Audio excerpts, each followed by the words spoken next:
Capítulo 6 do Paradoxo Divino. Os falsos sábios, reconhecendo a irrealidade comparativa do universo, imaginam que podem desafiar suas leis. Estes são loucos, vãos e presunçosos, que se arrebentam contra as rochas e são despedaçados pelos elementos devido à sua loucura. O verdadeiro sábio, conhecedor da natureza do universo, emprega a lei contra as leis, o superior contra o inferior, e pela arte da alquimia transmuta as coisas indesejáveis no que é precioso, o que o faz triunfar. O domínio não consiste em sonhos anormais, em visões e ideais fantásticos, mas sim no uso das forças superiores contra as inferiores, escapando dos sofrimentos dos planos inferiores mediante vibrações nos planos superiores. A transmutação, e não a negação presunçosa, é a arma do mestre. O Kybalion. Este é o paradoxo do universo, que resulta do princípio da polaridade que se manifesta quando o todo começa a criar. É preciso segui-lo com atenção, pois assinala a diferença entre a falsa e a verdadeira sabedoria. Quanto ao todo infinito, o universo, suas leis, seus poderes, sua vida e seus fenômenos são como coisas testemunhadas no estado de meditação ou sonho. Para tudo que é finito, porém, o universo deve ser tratado como real, e a vida, a ação e o pensamento devem ser baseados nele, de modo a concordar com o entendimento da verdade superior, cada qual de acordo com seu próprio plano e leis. Se o todo fosse imaginar que o universo fosse, de fato, real, então pobre do universo, pois ele não teria nenhuma rota de fuga, do inferior para o superior, em direção ao divino. E desse modo o universo se tornaria fixo, e o progresso passaria a ser uma impossibilidade. E se o homem, devido à sua falsa sabedoria, considerar as ações, as vidas e os pensamentos do universo como um mero sonho, semelhante aos seus próprios sonhos finitos, esse universo se tornaria verdadeiramente assim para ele, e como um sonâmbulo que gira em falso e tropeça, um círculo vicioso, sem fazer nenhum progresso e vendo-se forçado, ao final, a despertar ferido e vertendo sangue, em resultado das leis naturais que havia ignorado.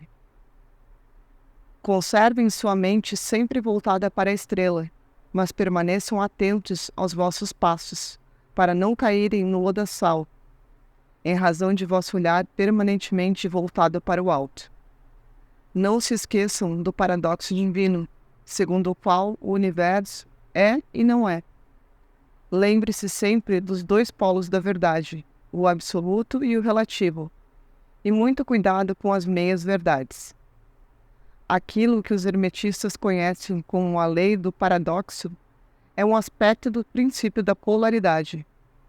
Os escritos herméticos estão cheios de referências ao aparecimento do paradoxo na consideração dos problemas da vida e da existência. Os instrutores previnem constantemente os seus discípulos contra o erro de omitir o outro lado de cada questão. E as suas admoestações se referem particularmente aos problemas do absoluto e do relativo, que deixam perplexos todos os estudantes de filosofia e que levam tantos a pensar e agir contrariamente ao que em geral se conhece como senso comum. E precavemos todos os discípulos, advertindo-os a adquirir uma compreensão profunda do paradoxo divino, do absoluto e do relativo, para não se deixarem atolar no lodaçal da meia-verdade. Esta lição particular foi escrita com esse objetivo. É preciso aprendê-la bem.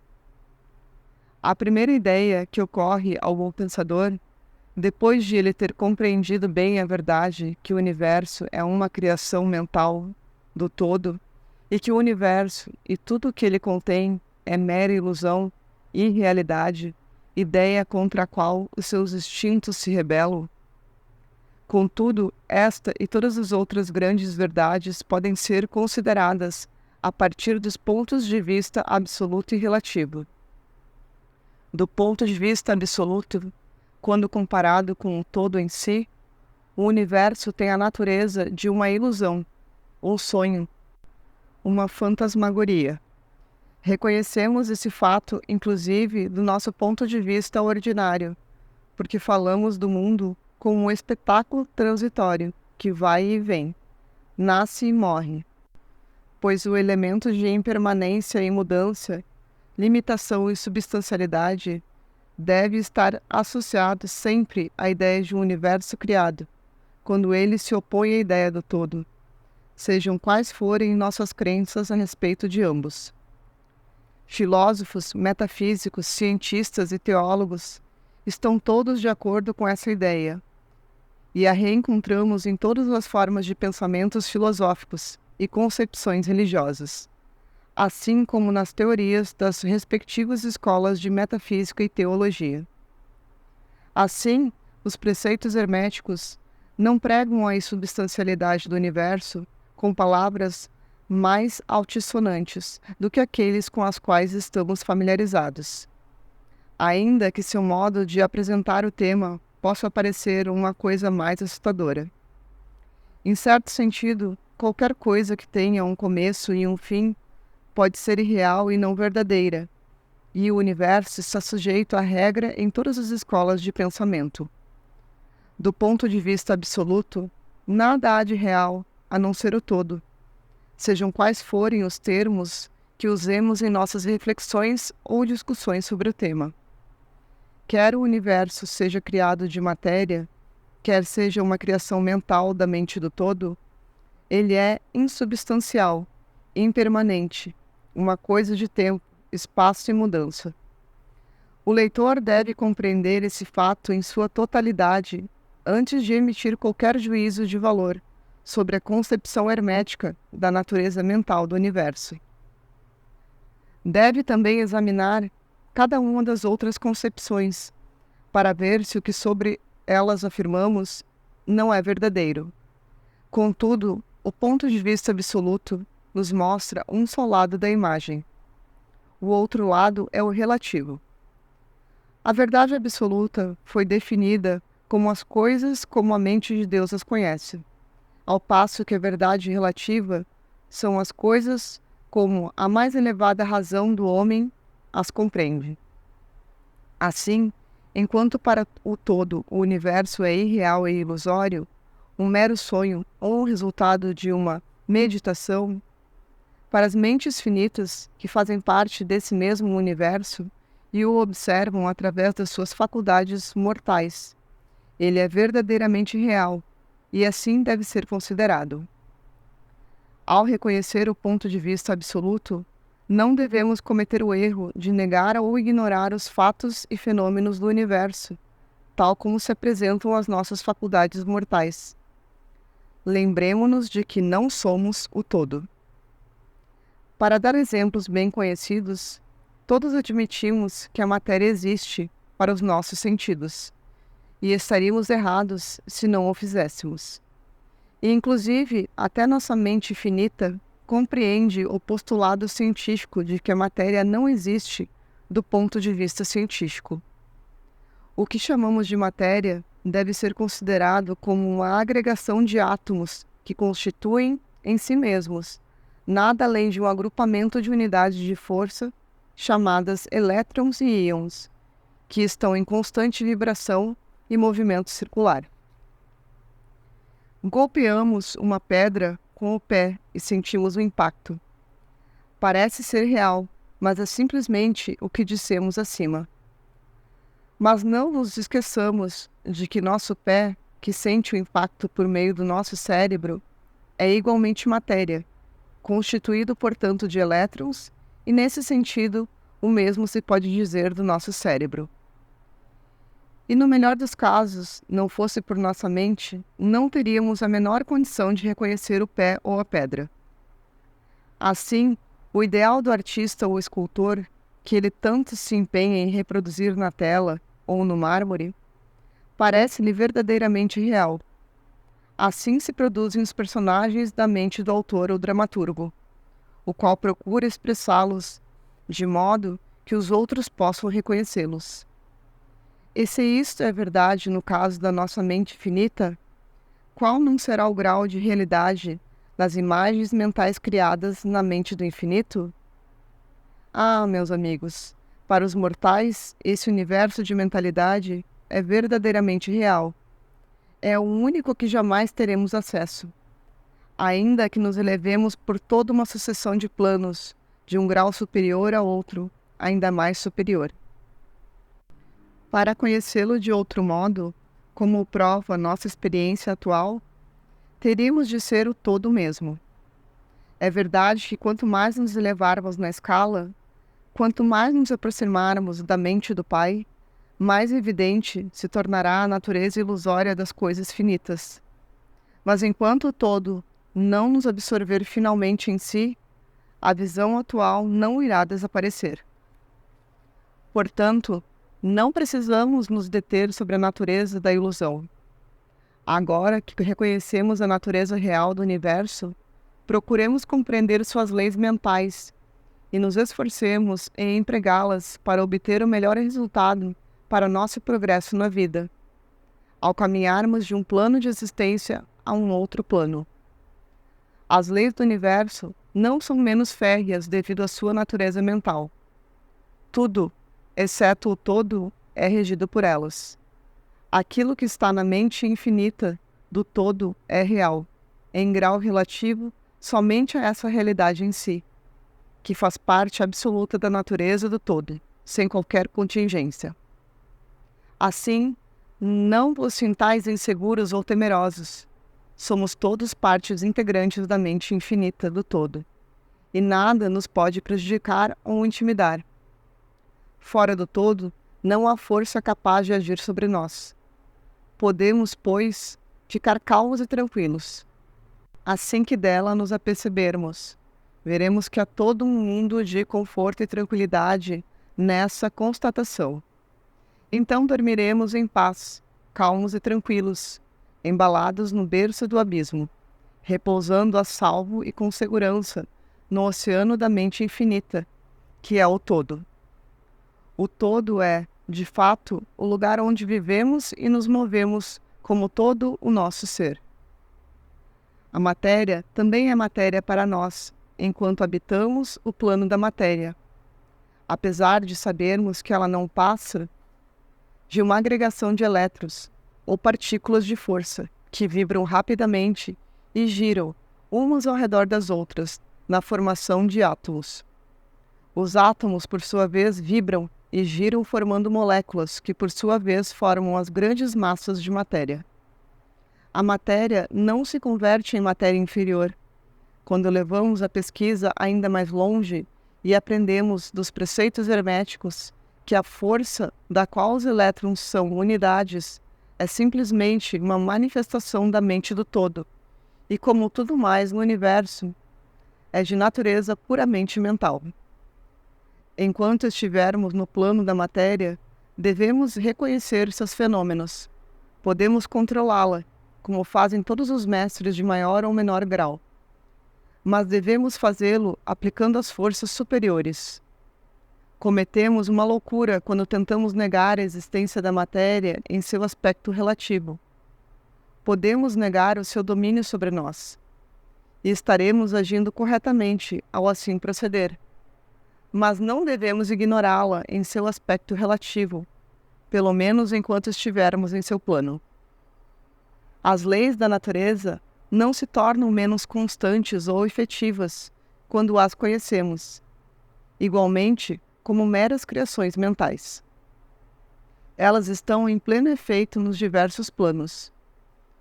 Nós superamos as leis inferiores aplicando leis superiores, e exclusivamente dessa maneira.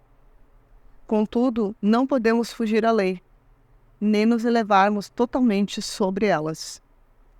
Nada, a não ser o todo, pode fugir à lei. E isso porque o todo é a lei em si, de onde derivam todas as outras leis. Os mestres mais avançados podem adquirir os poderes geralmente atribuídos aos deuses dos homens, e há incontáveis categorias de ser, na grande hierarquia da vida, cuja existência e poder transcendem os dos mais elevados mestres, entre os homens num grau impensável para os mortais. Contudo, o mais elevado mestre e o mais elevado ser devem curvar-se à lei e ser como nada aos olhos do todo. Portanto, se mesmo esses seres mais elevados, cujos poderes excedem até aqueles atribuídos pelos homens a seus deuses, se até esses seres mais elevados estão subordinados à lei, imaginai a presunção do homem mortal, da nossa raça e do nosso grau, quando ousa considerar as leis da natureza como irreais, visionárias e ilusórias, porque chegou a compreender a verdade de que as leis são de natureza mental e simples criações mentais do todo. Essas leis, às quais o todo atribuiu a função de governar, não podem ser desafiadas nem questionadas. Elas durarão enquanto o universo durar, porque o universo só existe em virtude dessas leis, que formam o seu arcabouço e o mantêm unido.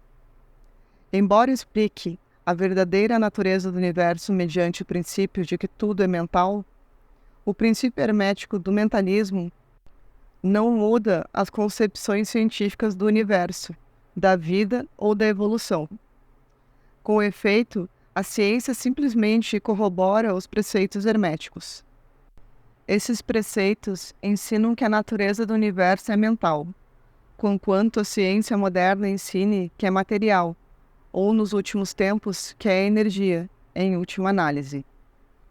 Os preceitos herméticos não incorrem no erro de refutar os princípios básicos de Herbert Spencer, que afirmam a existência de uma energia infinita e eterna, da qual todas as coisas procedem. Com efeito, os hermetistas reconhecem na filosofia de Spencer a mais elevada exposição das operações das leis naturais, que foram promulgadas até hoje. E eles acreditam que Spencer foi uma reencarnação de um antigo filósofo que viveu no Egito, milhares de anos antes, e que posteriormente encarnou como Heráclito, filósofo grego que viveu em 500 a.C. E eles consideram que sua afirmação da energia infinita e eterna está perfeitamente de acordo com os preceitos herméticos, sempre com o acréscimo de sua própria doutrina, segundo a qual essa energia, de Spencer, é a energia da mente do todo. Com a chave mestra da filosofia hermética, o seguidor de Spencer poderá abrir várias portas das concepções filosóficas internas do grande filósofo inglês, cuja obra apresenta os resultados da preparação das suas encarnações precedentes. Seus preceitos sobre a evolução e o ritmo estão em consonância quase perfeita com os preceitos herméticos que remetem ao princípio do ritmo. Assim, o estudante do hermetismo não deve desprezar nenhum dos seus pontos de vista científicos favoritos a respeito do universo. Tudo o que se lhe pede que faça consiste em aprender o princípio subjacente de que o todo é mente, o universo é mental. Está contido na mente do todo. Ele se dará conta de que os outros 6 dos 7 princípios irão ajustar-se a seus conhecimentos científicos e servirão para trazer à luz pontos obscuros. Nada nos deve parecer estranho ao encontrarmos a influência do pensamento hermetista nos primitivos filósofos gregos, em cujas ideias fundamentais se baseiam, em grande parte, as teorias da ciência moderna. A aceitação do primeiro princípio hermético, o do mentalismo, é o único grande ponto de diferença entre a ciência moderna e os estudantes hermetistas, e a ciência vem se aproximando aos poucos das posições herméticas na marcha cega, que ela empreende para encontrar um caminho que a tire do labirinto em que tem vagado em sua busca pela realidade. O objetivo dessa lição é gravar na mente dos nossos estudantes o fato de que, para todos os intentos e propósitos, o universo e suas leis, assim como seus fenômenos, são exatamente tão reais naquilo que diz respeito ao homem como o seriam na hipótese do materialismo ou do energismo. Sob qualquer hipótese, o universo, no seu aspecto exterior, é mutável, sempre cambiante e transitório, e por esse motivo, privado de sua substancialidade e realidade. Mas estejam atentos ao outro polo da verdade. Sob qualquer das mesmas hipóteses, somos compelidos a agir e viver como se as coisas transitórias fossem reais e substanciais, sempre com a diferença entre as diversas hipóteses, que para os antigos pontos de vista, o poder mental era ignorado como força natural, ao passo que, do ponto de vista do mentalismo, ele se torna a maior força natural. E essa diferença revoluciona a vida daqueles que compreendem o princípio, as leis e as práticas de que deles procedem. E assim, finalmente, todos os discípulos devem compreender as vantagens do mentalismo e aprender a conhecer, usar e aplicar as leis que dele resultam. Não devem, porém, ceder à tentação que, como afirma o Caibalion, domina os falsos sábios e que faz com que se deixem hipnotizar pela aparente irrealidade das coisas, tendo como consequência o fato de vagarem pelas sombras, vivendo num mundo de sonhos, ignorando o trabalho prático e a vida do homem até que, no fim das contas, sejam lançados de encontro às rochas e despedaçados pelos elementos por conta da sua loucura. Melhor é seguir o exemplo do sábio, como recomenda a mesma autoridade, o Caibalion. Use a lei contra as leis, o superior contra o inferior, e pela arte da alquimia transforme as coisas objetivas em valiosas, e será assim que alcançarás o triunfo. Seguindo a autoridade, combatamos também a falsa sabedoria, que não passa de loucura, que ignora a verdade segundo a qual a mestria não se manifesta por meio de sonhos anormais, visões ou ideias fabulosas, mas recorre às forças superiores contra as inferiores, evitando os sofrimentos dos planos inferiores, mediante vibrações nos planos superiores. Tenham sempre em mente, discípulos, que a transmutação e não a negação presunçosa é a arma do mestre. As citações acima foram extraídas de O Caibalion e seriam de extrema importância para todos os adeptos que as conseguissem fixar na memória. Não vivemos num mundo de sonhos, mas sim num universo que, embora relativo, é real, na medida em que diz respeito à nossa vida e nossas ações. A nossa razão de ser no universo não é negar sua existência, mas sim viver, usando as leis para nos elevar dos graus inferiores aos graus superiores, dando o melhor de nós nas circunstâncias que surgem a cada dia e vivendo, na medida do possível, conforme nossas ideias e ideais mais elevados. O verdadeiro sentido da vida não se dá a conhecer ao homem nesse plano. As maiores autoridades e a nossa própria intuição nos dizem que não cometeríamos erro ao viver da melhor maneira e realizando a tendência universal na mesma direção, em que pesem as aparentes evidências em contrário. Todos estamos no caminho, e a estrada conduz sempre para cima, com frequentes locais de repouso. Leiam a mensagem de O Caibalion e sigam o exemplo do sábio, evitando os erros do falso sábio, que perece por conta de sua loucura.